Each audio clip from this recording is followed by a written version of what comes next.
बेळगावमध्ये फळे चोरी झालेल्या मुलांना समज दिल्याच्या कारणावरून कारखाना मालकावर जीवघेणा हल्ला झाल्याची घटना घडली आहे। या प्रकरणी आईसह 3 आरोपींना उद्यमबाग पोलिसांनी अटक करून हिंडलगा कारागृहात पाठवले आहे।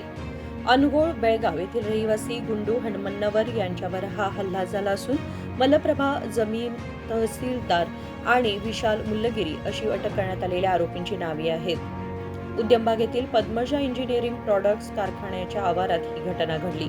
कारखाना मालक गुंडू हणमन्नवर यांनी फळे चोरी झालेल्या मुलांना समज दिल्याने संतप्त झालेल्या आरोपींनी त्यांना शिवीगाळ करत लाकडी काठी व लोखंडी रॉडने मारहाण केली।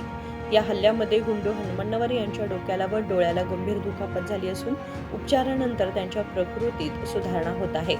या संदर्भात बेळगाव उद्यमबाग पोलीस ठाण्यामध्ये गुन्हा दाखल करण्यात आलाय। राजशेखर हिरेमठ, KMM मराठी, बेळगाव।